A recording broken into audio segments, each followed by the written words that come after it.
আসসালামু আলাইকুম, স্বাগতম জানাচ্ছি বিবিসি নিউজ আন্তর্জাতিক সংবাদে। শুরুতেই সংবাদ শিরোনাম, এরপর বিস্তারিত। বাংলাদেশের সর্বশেষ গুরুত্বপূর্ণ আপডেট সংবাদে আপনাকে স্বাগত। শুরুতেই সংবাদ শিরোনাম, পরে বিস্তারিত। প্রথমেই জানাবো আমাদের হাতে থাকা সর্বশেষ গুরুত্বপূর্ণ সবথেকে তাজা আপডেট সংবাদ। তরুণদের অনেকেই নির্বাচনে জয়ী হবে আশা প্রধান উপদেষ্টার। প্রধান উপদেষ্টা ডক্টর মোহাম্মদ ইউনূস বলেছেন, তরুণ রাজনৈতিক দল রয়েছে অনেকেই নির্বাচনে জয়ী হবে এই আশাবাদ ব্যক্ত করি। তিনি বলেন, আমি মনে করি যদি তরুণেরা জাতীয় সংসদ নির্বাচনে জয়লাভ করে তারা সংসদে যেতে পারে তাহলে তারাই অনেক বড় ভূমিকা রাখতে পারবে ভবিষ্যৎ বাংলাদেশ বিনির্মাণে। এ সময় তিনি আরো বলেছেন, আমার দোয়া রইল তারা যেন আগামী জাতীয় সংসদ নির্বাচনে জয়লাভ করে তারা বাংলাদেশের হাল ধরতে পারে। এজন্য তিনি এনসিপির প্রতিষ্ঠাতা নাহিদ ইসলামকেও ধন্যবাদ জানিয়েছেন। এরপর জানাবো জামাত আমিরের সঙ্গে জার্মান রাষ্ট্রদূতের সৌজন্য সাক্ষাৎ। জামাতে ইসলামের আমির ডাক্তার শফিকুর রহমানের সঙ্গে সৌজন্য সাক্ষাৎ করেছেন ঢাকায় নিযুক্ত জার্মানির রাষ্ট্রদূত ডক্টর রুডিগার লোটোস। আজ রাজধানীর বসুন্ধরায় জামাতের আমিরের কার্যালয় সাক্ষাৎ ও প্রাতরাশ বৈঠক অনুষ্ঠিত হয়। সময় তার সঙ্গে ছিলেন দূতাবাসের পলিটিক্যাল ও প্রেস অফিসার শার্লিনা নুজহাত কবির। এদিকে নির্বাচন ও গণভোটের বৈধতা চ্যালেঞ্জে রিট কার্যতালিকা থেকে বাদ। একই দিনে জাতীয় সংসদ নির্বাচন ও গণভোটের তফসিলের বৈধতা চ্যালেঞ্জ করা রিট কার্যতালিকা থেকে বাদ দিয়েছে হাইকোর্ট। আজ বিচারপতি রাজিক আল জলিলের নেতৃত্বাধীন হাইকোর্ট বেঞ্চ এ আদেশ দেয়। জানাবো মোবাইল ফোন আমদানিতে ৬০% শুল্ক কমালো এনবিআর। মোবাইল ফোন জনগণের ক্রয় ক্ষমতার মধ্যে রাখার জন্য আমদানিতে শুল্ক হার উল্লেখযোগ্যভাবে কমিয়েছে জাতীয় রাজস্ব বোর্ড এনবিআর। আজ মঙ্গলবার এক প্রজ্ঞাপনে এই তথ্য নিশ্চিত করা হয়েছে। এ বিষয়ে খুবই গুরুত্বপূর্ণ সংবাদ জানাবো, সঙ্গেই থাকুন।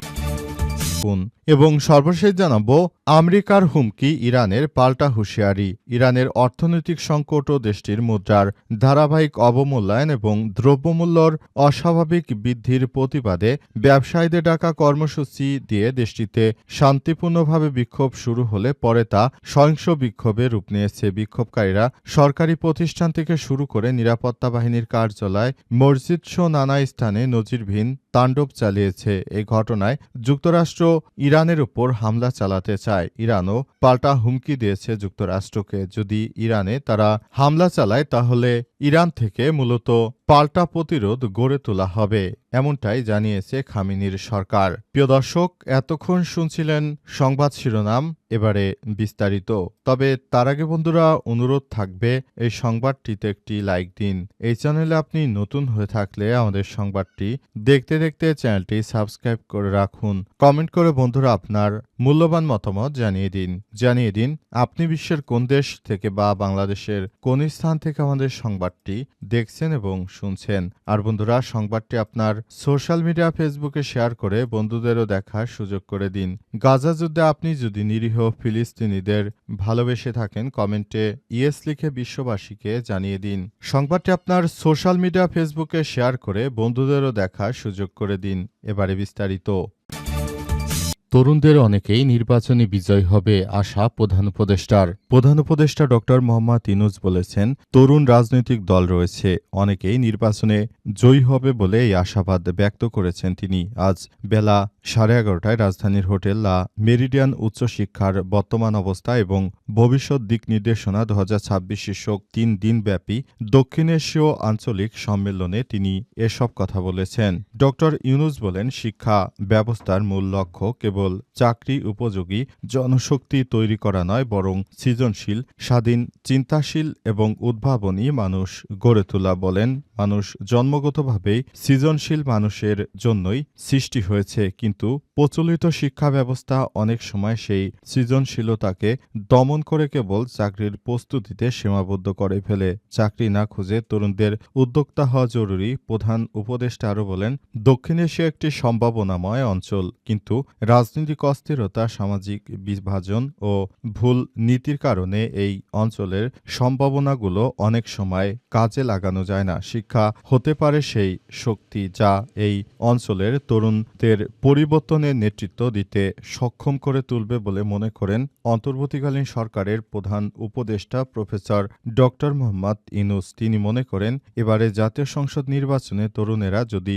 সংসদে যেতে পারে তাহলে তারা এই জাতির জন্য আরও ভালো কিছু করতে পারবে, যেখানে কোনো বাধা থাকবে না। এখন অন্তর্বর্তীকালীন সরকার নানা দিক থেকে বাধার সম্মুখীন হলেও আগামীতে তরুণেরা যখন রাষ্ট্র ক্ষমতায় যাবে সেখানে কোনো বাধা দেওয়ার কেউ থাকবে না বলে জানান তিনি। জামাত আমিরের সঙ্গে জার্মান রাষ্ট্রদূতের সৌজন্য সাক্ষাৎ। জামাত ইসলামের আমির ডাক্তার শফিকুর রহমানের সঙ্গে সৌজন্য সাক্ষাৎ করেছেন ঢাকায় নিযুক্ত জার্মানির রাষ্ট্রদূত ডক্টর রুডিগার লোটোস। আজ সকাল ৯টায় রাজধানী বসুন্ধরায় জামাত আমিরের কার্যালয়ে এই সাক্ষাৎ ও প্রাতরাশ বৈঠক অনুষ্ঠিত হয়। সময় তার সঙ্গে ছিলেন রাষ্ট্রদূতের পলিটিক্যাল ও প্রেস অফিসার শার্লিনা নুজহাত কবির। জামাতের কেন্দ্রীয় প্রচার বিভাগ জানিয়েছে বৈঠকটি অত্যন্ত আন্তরিক ও সৌহার্দ্যপূর্ণ পরিবেশে অনুষ্ঠিত হয়েছে।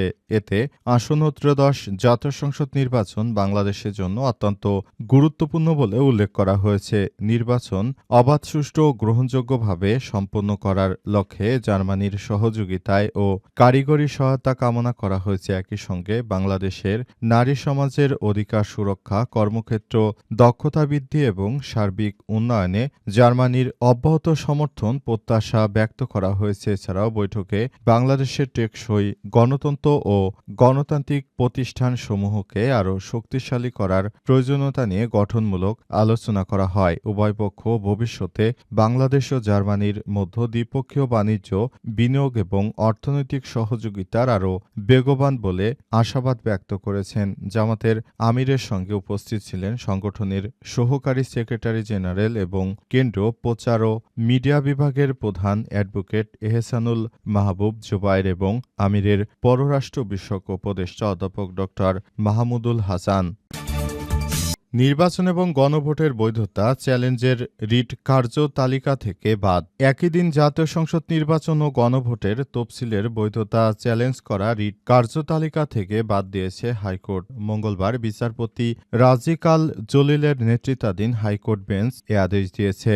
আদালতে রিটের পক্ষে শুনানি করেন অ্যাডভোকেট ইউনুস আলী আকন্দ। রাষ্ট্রপক্ষে ছিলেন অতিরিক্ত অ্যাটর্নি জেনারেল অনিক আর হক। গত ৭ই জানুয়ারি একই দিনে জাতীয় সংসদ নির্বাচন ও গণভোটের তফসিলের বৈধতা চ্যালেঞ্জ করা রিট আবেদন শুনতে অপারগতা প্রকাশ করে হাইকোর্টের আরেকটি বেঞ্চ। এর আগে একই দিনে জাতীয় সংসদ নির্বাচনে গণভোট ও তফসিলের বৈধতা চ্যালেঞ্জ করে রিট দায়ের করা হয়েছে। রিট আবেদনে গত ১১ ডিসেম্বর একই দিন জাতীয় সংসদ নির্বাচন ও গণভোট তফসিলের বিজ্ঞপ্তি কার্যকারিতা স্থগিত করে দেওয়া হয়েছে। একই সঙ্গে রিট তত্ত্বাবধায়ক সরকার গঠন করে নতুন করে নির্বাচনের তফসিল ঘোষণা নির্দেশনা চাওয়া হয়েছে। গত ৫ই জানুয়ারি সুপ্রিম কোর্টের আইনজীবী ইউনুস আলী আকন্দ এই রিট দায়ের করেন। প্রধান নির্বাচন কমিশনার সহ সংশ্লিষ্টদের রিটে বিবাদী করা হয়েছে বলে জানানো হয়েছে। রিটটি যথাযথভাবে করা হয়েছে। এই রিটের শুনানির বিষয়টিও খুব দ্রুতই জানিয়ে দেওয়া হয়েছে। মনে করা হচ্ছে এই রিটটি করার ফলে আরও সামনের দিকে এগিয়ে যাওয়া যাবে এবং পুরো সিস্টেমটি একটি ভালো অবস্থানের দিকে যাবে।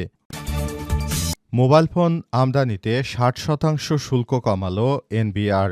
মোবাইল ফোন জনগণের ক্রয় ক্ষমতার মধ্যে রাখার জন্য আমদানিতে শুল্ক হার উল্লেখযোগ্যভাবে কমিয়েছে সরকার। জাতীয় রাজস্ব বোর্ড এনবিআর মঙ্গলবার এক প্রজ্ঞাপনে এই তথ্য নিশ্চিত করে। প্রজ্ঞাপনে বলা হয়েছে, মোবাইল ফোন আমদানিতে কাস্টমস ডিউটি ২৫% কমিয়ে এখন ১০% নির্ধারণ করা হয়েছে। এর ফলে মোবাইল ফোন আমদানিতে বিদ্যমান আমদানি শুল্ক ৬০% হ্রাস পেয়েছে।